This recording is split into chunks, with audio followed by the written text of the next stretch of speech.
Tom and I decided we would talk about the relative strength, but we would compare it a little bit to the RSI. These two concepts, indexes, and the the various ways you can find relative strength, they're very different, and we're going to talk a bit more about that. Tom will give you some concrete examples. He trades and looks at relative strength charts all the time. So I'm going to cover the definition of relative strength. We'll look at some of the indicators and tools that you can use to measure relative strength. And then we have our price chart, price relative chart settings. I'll show you how to do that. And then we'll look at some PerfCharts. So here we go. What is relative strength? Well, basically it compares the performance of one security to another. So you're just basically making a comparison. Which one is stronger? Which has the most internal strength? Which one has the best momentum? Those are the things that you use to find relative strength. And these are the indicators that you can use. Many people probably aren't familiar, but you can use the PMO and the PPO values to rank stocks as well. I don't use that very often, but it is possible because both of these have been normalized so that they are bounded to some degree, the PPO more so. StockCharts technical rank, this is like do-it-yourself relative strength. It's right there for you. Price relative are the line charts that Tom often uses, and most people look at it that way. I do want to talk to you a little bit about what you see when you're looking at those. PerfCharts actually are another way to compare at least a group of stocks, or in particular, we look at it for the sectors. And then RRG, Julius de Kempener's relative rotation graphs, basically are giving you relative strength. You plot all of these stocks or sectors or whatever it is you want, and you can make comparisons how they rank up relatively based on the S&P 500 and also among themselves. So let's go ahead and the RSI, I didn't mention that at all, did I?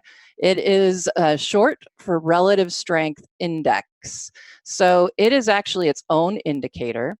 And basically, it's measuring the internal strength rather than the relative strength. The internal strength by measuring the speed and change of the price movements on the one issue that you're looking at, be it a stock, ETF, index, etc. So it's basically measuring the it looks at within a range. It tells you how overbought or oversold it is based on measuring the speed and change of price movements. It doesn't compare a security to a security. I mean, I suppose you could say this one's more overbought than the other, but in general, you generally don't use it for that. And like I said, the PMO and PPO can be used in that way as well. But, typically when we're talking about relative strength, we're not talking about the RSI. It's its own indicator, and it is bounded, so you can compare one RSI to the other. But, I mean, it's not a typical thing to do. There are better ways to do it. Let's put it that way. This is the calculation. So you can find this in Chart School. I'm not going to go completely over this because I think, it's in Chart School. And as much as I love it as a math geek, I don't think I need to go into the details here. All righty. Next up, these are those tools I was talking about. Scooters will rank within a universe. For example, large caps, that group, where does that stock rank within that universe? Price relative setting, I'll just show you how to do that really briefly. PerfCharts and the various settings, I can show you where to get to that pretty quickly. And then also the RRG. So I didn't mention the MACD at all. The MACD isn't bounded, so you really can't use the values of the MACD to make comparisons among stocks. Like I said, you could use the PMO for that and compare the values of the PMO to the values of the other stocks. But I think there are better ways to measure relative strength. So we'll look at those more deeply. So let's go ahead. I'm going to move on all right, so I'm going to start just with the dashboard. And this is where you can find the PerfCharts right there. And as you can see, it compares a bunch of symbols to each other, and you can just add whichever ones you want in here. This is the line chart, so it can help you see relatively the percent change. So that gives you an idea of which ones are performing relatively better than the others. And notice we keep talking about small caps not performing well relatively to the other large cap indexes. And I think this perf chart makes that pretty clear when you look at it, why it is not performing very well. I want to show you my basic relative chart that I have in my decision point chart list. And I think it'll give you a little bit of insight into what it is and how I'll show you how to set up those price relative settings. The thing I really want you to understand is for example, when we're seeing the tops moving lower, if we're seeing flatness, so it doesn't mean that that's what is happening to price at that moment. So the S&P 100 hasn't been declining since June 8th. It's not, but and when you relatively compare it to the S&P 500, it means it's just not performing as well relatively. And if it's flat, that just means they're pretty much traveling together. And in this case, with the Dow Industrials, it's telling us that price is moving faster and that the Dow relatively is performing better, not necessarily, again, that the price is rising, because this could happen even if the price is moving lower on both of those relative items, and one is just doing better than the other, and so it's rising, but that just means that the price is not falling as fast. So just be aware that this isn't really telling you what price itself is doing. It's just telling you how each item is doing against the other. For example, here is how you would set up your price relative settings. You can click on price, and then you get basically you separate them with a colon. But I do believe we have the other. There's price performance, and that automatically puts it against the S&P. So if you add that to the bottom, there you go. So it's telling you what the percentage is for the S&P 500, rising its performance over that period of time that we're looking at.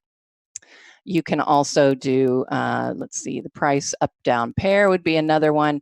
But typically the one we use is the price, and you're taking the item you want to look at and then put in what you want it to look at relative to. And Tom has some great settings on his price relative charts. I'll let you explain them more, Tom, but I'm going to show just briefly what they look like. Well, let's pick something that will work here. Let's look at Boeing. And what this tells me about Boeing is how it is doing against, this tells you how well the actual industry group is doing in relation to the S&P 500. This is Boeing and how well it's doing within that industry group. And again, just because that's moving up in this way, it doesn't always mean that price is actually moving up. In this case, that is true, but just remember that that isn't always the case. So these settings look really weird, but I'll let you go over your actual settings, Tom. This looks really strange. I have a strange chart style for you right here. All right, so let me go back really quickly here and, I was going to show you an RRG very quickly. Let's do that. And those can be found also over here, RRG charts. And there you go. So I'm going to select, let's look at the sector ETFs.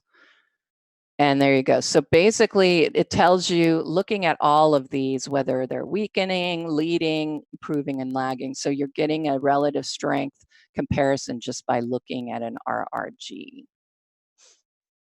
All righty. So just some of the takeaways that I want you to have before Tom gets into some of his examples is that relative strength is a comparison between one security to another. You can compare the actual values of the PMO, PPO, and RSI readings to other values with a stock, but it's just not really giving you the kind of information necessarily that you need. But you can use it for that. The price relative settings, I showed you how to do that, but Tom will show you more about that. And then as far as price performance charts, I showed you that perf chart, how you can set that up. And then RRGs. That is really great because you compare up to 50 symbols. In the perf charts, you can only use so many groups to look at. All right, Tom, I'm going to give it back to you to show some really great examples because I know you use relative strength in your analysis all the time. And I know you used to use the RSI on your charts. I don't think, do you continue to have that on there? I'm thinking that you do.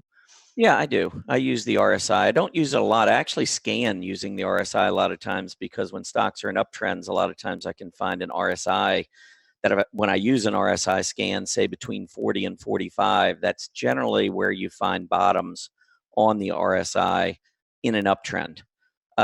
So I do use them on my charts. I generally have them on there. I actually added stochastics to this one as well, just to kind of give a little difference there, even though we don't really want to talk too much about the stochastic. But I'm just going to pull up a chart here, ACOM Technology, ACM, so that we can talk a little bit about the RSI. And then I'll get into the relative strength and show you some differences there and how I use that.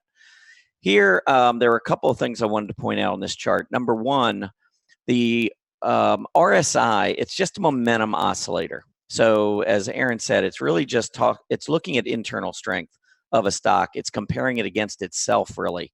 It's not comparing it against any other security, any benchmark, anything like that. It's simply looking at the price action over the past, well, at least the standard reading is the 14 days. So it's looking over the last 14 days, and it's adding up the gains on any of the days that go higher, dividing by 14, and then it's adding up the losses during that 14-day period and dividing by 14. So even though you only have 2 days here in this period where it went up, you don't divide by 2, you divide by 14. And then on the way down, those 12 days, you add up the losses and divide by 14. And it's really a comparison of those two, the averages of those two readings. So when you've got a lot of selling taking place, you'll see that the RSI goes very low. When you've got a lot of buying throughout a period like this, you'll see that the RSI gets very high. So 30 to 70 is kind of the range that most people acknowledge as being oversold, 30, overbought, 70. I tend to look at it a little bit different. I think when you get a stock that's in a solid uptrend and it hits 70, I wouldn't necessarily be thinking I'm going to sell. Sometimes that works beautifully, as you can see back here in November. Other times, not so much. I mean, here it hits 70. Just as it's making this breakout, you'd have missed another 10% of the move if you get out when it hits 70. So it can remain overbought. I tend to look in an uptrending stock, RSI overbought maybe in the 70 to 80 range. I think if it starts getting up to 90, that's probably pushing the envelope a little bit. To the downside, 40 is generally a good area of support during an uptrend. And that's why, again, I like to run scans in that area. But you can see here we got oversold back when the stock was maybe at about 27, ended up going down below 25 before we actually bottomed. So I'm not a big fan of using this as a timing mechanism to try and get into a stock or out of a stock. I think if you do that and you have stops in play, you're probably going to get whipsawed as much as you actually hit, and it works for you. So I use it more as confirmation. So if I like a stock, for instance, I'm looking at ACM now. It's made the breakout in June, very huge volume. If this were to pull back and hit these support levels, it probably would show up on a scan. If I run a scan, RSI 40 to 45 or 40 to 50 or maybe 35 to 45, if I'm running a scan of RSIs in that area, a lot of times I'll pick up a stock like this when it pulls back and potentially could be getting close to a key price support level that I like. So that's how I use the RSI. But the key takeaway for me is that the RSI is not comparing the stock against anything externally. It's simply looking at that security, and based on that momentum oscillator, based on a formula, is it overbought or is it oversold? And that's all really you use it for. I know a lot of folks involved in the market, and I start talking about relative strength, and they're like, well, that's the RSI. And I'm like, no, it's really not the kind of relative strength I'm talking about. The other thing I would say is that when I do use the RSI, I generally use it in conjunction with stochastics, because stochastics tends to move up very quickly. And you can see here, we move into overbought territory on stochastics very early in the run. A month later, it's still going higher and you haven't gotten overbought yet on the RSI, yet stochastics is telling you that you've been overbought for a month. I'm not sure I really follow the whole stochastics crowd. Again, maybe as confirmation with the RSI, if they're both telling me overbought, like you can see here and here, then we did actually top. You get over 80 here and get up a 70, 80 here. You can see we generally got to a key area. And by the way, that was right at resistance. So you had a lot of things lining up there. But just to use one momentum oscillator as my reason to get in or out, that wouldn't happen. To me, these are secondary type indicators. So that's the RSI, Relative Strength Index, not relative strength. So make sure you understand that. Now, as far as relative strength, as Erin was mentioning, it's really taking one security and comparing to something else. I usually compare it to a benchmark, but you can compare it to anything. You could take McDonald's and compare it to Pepsi and see which one's going higher, which one's showing better relative strength. So let's pull up McDonald's and Pepsi. And we'll switch from a candlestick chart. Candlesticks, I don't think work very well with relative charts, price relative charts. And we'll go out a little bit further. Let's just go back the last couple years. And so when you look at McDonald's versus Pepsi, now I don't know which way they were going. I don't know if they were going up or they're going down. But what I do know is on this price relative chart, McDonald's was performing better than Pepsi. Then for about 3 months, it underperformed. Then we went through about 5 months, 6 months, outperformed.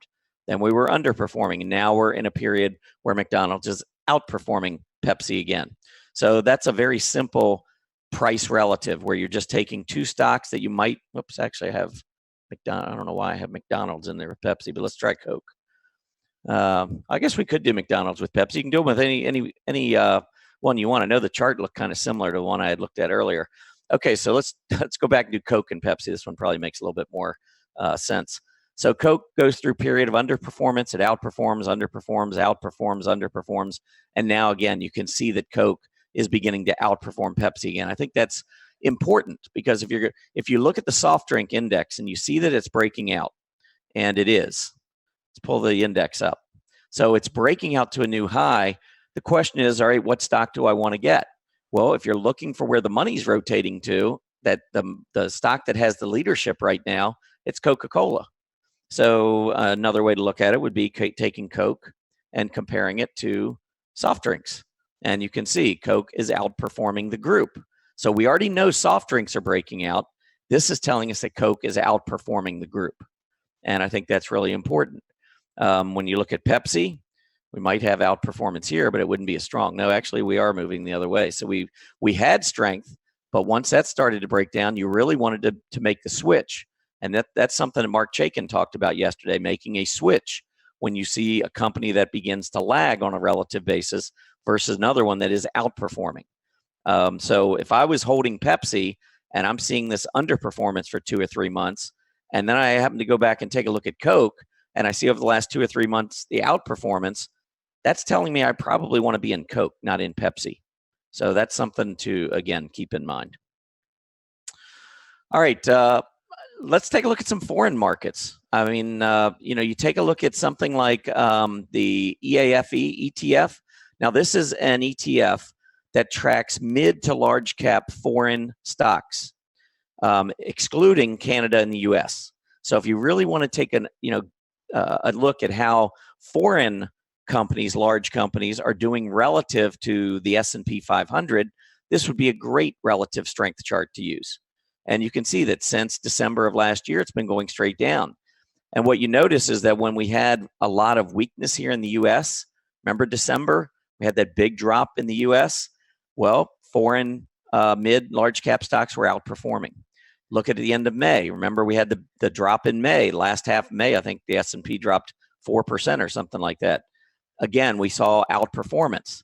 Now, it doesn't mean that that was necessarily going higher. It just means that it was outperforming the S&P. So the S&P may have dropped 4% in these 2 weeks, and the EFA may have only dropped 2%. So you see outperformance. But the key here, the takeaway, is that over time, the foreign mid and large cap stocks have been underperforming the S&P 500. So until this changes, I would be sticking with the US stocks. Now, you look at this and you see it going down throughout 2019, the relative strength of these foreign mid and large cap stocks. But if we go forward, take a look at their absolute strength. And this is something Erin talked about. It's going up. They're going up, but they're not going up as fast as the S&P 500. And for me, if the S&P 500 is going up X, there's no point in me trading if I can't beat the S&P 500. So I want stocks that are outperforming. I want areas of the market that are outperforming. This is not outperforming. I would quickly toss this to the side. And I'm not talking about these little brief moves to the upside. I'm talking about sustained movement in one direction or the other. Let's go back throughout the bull market. So the overall, the EFA was going up, but look at the relative strength throughout this entire bull market. It continues to move lower. So yes, we see a little bit of strength to the upside, but it's not confirmed. We turn around, we go right back down. I think this is a channel that you want to watch. And until we get a sustained move in the EFA above the S&P 500, this is not something that I would really consider. All right, so that's looking at foreign markets to the US. How about looking within the US? And so if I want to outperform the S&P 500, do I want to do it with material stocks? Well, looking back over the last 10 years, I'd say the answer is no. Yes, we get some periods where we do show some overall strength, but really it's been mostly a downtrend. We just had it 9 months in 2018, trying to stabilize. If we did make a breakout and I wanted to get involved in a material stock, I'd watch this relationship very closely. And if this started rolling back over, I'd be out. And if I got into a stock within materials, I would do something like Sherwin-Williams I talked about earlier in the show, because it's in the specialty chemicals area. It's leading that group. The group hasn't been that strong, but if all of a sudden that group started to strengthen, then I would look for a leader. That's how I would try to beat the S&P 500. But if the sector goes down, just think of it like trying to swim against the current. If money is rotating out of the XLB and into the XLK, which is technology, look at this. I mean, just take one look and figure out, okay, where would you rather invest your money? Where do you think you have a better chance of beating the S&P 500, in technology or in materials, based on what I just showed you? Hopefully you can see this uptrend, this relative uptrend, and say, well, technology for sure. Now, taking it another step further, the dashboard, what I do is I like to use all of these different panels that StockCharts offers. I have relative strength sectors, relative strength industries right here. So I can see today materials is leading the S&P 500. But again, when I bring that chart up, I don't know that I'm going to be overly excited about it. You can see mostly it's been in a downtrend. Maybe if I get a breakout up here, you can see the relative PPO trying to go above zero. That would be a positive. We haven't seen that in over a year, maybe a year and a half. So maybe if we get a breakout above all these highs, then maybe the XLB will be ready to go. But that's not really what I'm interested in. I want to get into the areas that are much stronger. So let's take a look at the industry groups. How about tires? Tires having a great day today. Am I interested? This is a ski slope to the downside for the last 2 years. I have no interest whatsoever in the tire index. And tires have been going down on an absolute basis. We've been in a bull market. So this is a group that's been very, very weak, not only on a relative basis, but also on an absolute basis. So you come down here and looking to see if any of these, this one, the building materials and fixtures group. Now, this one had been downtrending for a while. You notice this one appears to be in a character change. Been downtrending for a couple of years. Now it's uptrending versus the S&P. The PPO's gone positive. It's just pulled back. And if this uptrend continues, this is a group that should start to move higher from here. So this would be one that might grab my attention. I'm going to go into my strong earnings chart list and pull up defense. Well, KTOS, Kratos Defense, is the only one that's in there right now. There were some others that just got pulled out because they're getting ready to report earnings. But KTOS, if I pull this chart up, look at the relative chart. This is my relative style. When I look at an individual chart, first of all, I like the volume making this breakout. That defense chart, by the way, do you see this breakout? It occurred beginning of May. So we're getting through the 50 at the beginning of May, probably middle part of May, we were getting above that center line. Well, right about that same time, Kratos, early mid-May, look at the volume coming in, pushing up here. So now all of a sudden you got a great looking stock. Look at the relative strength of Kratos versus the defense group. So now you've got one of the leaders in defense. It's breaking to a new high relative to its peers. And its peers here in mid-May was making a breakout 7-month high in terms of performance relative to the S&P 500. So this is a stock that actually ended up going on in my aggressive portfolio. I had 10 stocks. One of them was Kratos. And I didn't pick it actually until May 19th. So it was after all this moved to the upside. But right here on May 19th, it was picked. And you can see what relative strength does for you. The stocks continued to perform very well. It's down today, down a little bit, 1%. But overall, it's been a great performer. So that's how I use relative strength. I want to see, and most of the time, I'm using it relative to the benchmark, the S&P 500, because I want to see what is outperforming. And I also want to know what to avoid. I want to be out of areas that are completely underperforming the overall market. But here on Kratos, you can see I've got defense stocks, their absolute chart, which clearly has been in an uptrend. Then I've got Kratos versus the defense group. So I know that it's got relative strength to the group. KTOS relative to the S&P also broke out versus the benchmark. And again, if I want to beat the benchmark, I want to have stocks that are beating the S&P 500. And then finally, the defense group relative to the S&P. And we have seen a little bit, we've seen it back off a little bit, but we are holding the recent relative lows. I don't want to see it break below this double bottom, to be honest. If that happens, I'd probably begin to think about a tighter stop on KTOS. As long as defense stocks are going up, if we start to get another turn to the upside, I tend to maybe be a little bit more flexible in terms of holding a stock like KTOS because I have a leader and the group is starting to move back to the upside. All right, that is essentially what I wanted to cover. I mean, there are a number of different ways you can use relative strength. We literally could do a 10-hour webinar on this. If you've seen me do the 10-year treasury yield here in the US versus Germany, I don't use a colon, I use a minus sign. That also, you can kind of use a little bit. If you're getting some stocks with huge differences in price, the minus sign is probably not going to work very well for you. But if it's somewhat similar, like looking at treasury yields here in the US versus Germany, you can get a sense of relative performance in yields here in the US versus Germany, which can be very important in determining what's going to go on with the dollar.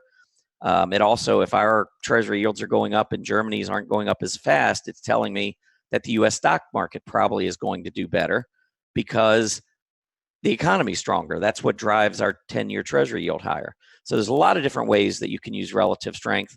I've just gone over a few of them. Erin was showing you the scooters, the RRGs. All of that is just a different way of using relative strength. But just make sure you understand the difference here between the two. RSI is simply looking at the internals of a particular stock or index, asset class, whatever, and just saying, are we overbought or are we oversold based on a formula, has nothing to do with comparing it to anything else.